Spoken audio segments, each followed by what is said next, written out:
मैं भैया को बुला के लाती हूँ, मैं दिखाती हूँ कैसे खेलते हैं, हम तीनों तो निपुण हैं। तुरंत कृष्ण बलराम को लेकर के सुभद्रा जी आई, चौसर की सेज पर बैठ गई और वहां चौसर खेल खेल के दिखाने लगी। अब तो थोड़ी देर तो इनका उत्साहवर्धन किया, हाँ हाँ बहुत अच्छा बहुत अच्छा, अरे बलराम जी आप तो कमाल हो, तो ठाकुर जी आप कमाल हो, ऐसे सब नाटक हो रहा था वहां। ऐसे खेल में तीनों को तन्मय करके समस्त पटरानियां एक सभागृह में चली गई और रोहिणी मैया आसन पर विराजमान करके ब्रज लीला सुनाने लगी। यहाँ पर चौसर में जीत गई कौन? सुभद्रा। अब सुभद्रा जी जैसे जीती, जीत करके उन्होंने कहा देखो भाभी जी जीत गई, देगी तो वहां कोई भी नहीं, सबरी चली गई। एक भाभी जाए, दो जाए, 10 जाए, समझ आती है 16 हजारों चली गई।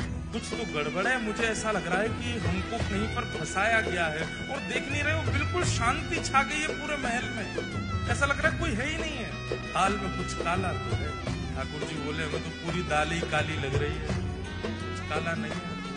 ढूंढते ढूंढते पहुंचे, एक विशाल सभागृह था। रोहिणी मैया नेत्र बंद करके संपूर्ण लीला सुना रही है और सामने बैठकर के समस्त कृष्ण पटरानियां भाव आवेश में भाव विभोर होकर के ठाकुर जी की लीला सुन रही हैं। तभी उस सभा के द्वार पर तीनों का आगमन हुआ, बलराम जी, बाल कृष्ण और सुभद्रा। ठाकुर जी ने दोनों से कहा चुपचाप पीछे चल करके बैठे, ये हमसे छुप करके कथा कही जा रही है ताकि हम ना सुन लें, चलो पीछे बैठ के सुनेंगे। और ठाकुर जी बिल्कुल सहमे से गए और सबसे पीछे जाकर के बैठ गए तीनों।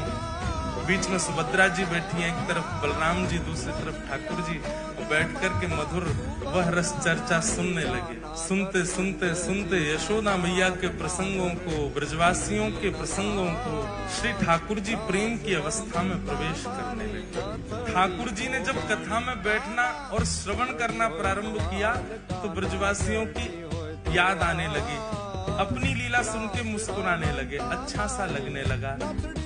फिर विपरीत अवस्था भी अच्छी लगने लगी।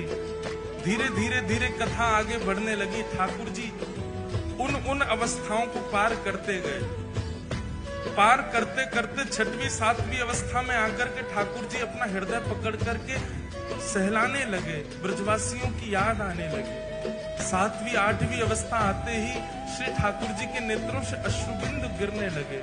मेरी मैया कहाँ है, मेरे बाबा कहाँ है, मधुमंगल श्रीदामा सब कहाँ हैं? जैसे ही विरह की प्रेम की 10वीं अवस्था प्रारंभ हुई, सुभद्रा जी गईं, दौड़ करके ठाकुर जी को एक जगह स्थान पर ला करके बैठाया, संभालने लगी। पर रोहिणी मैया तो भावावेश में आकर के कथा कहती जा रही है।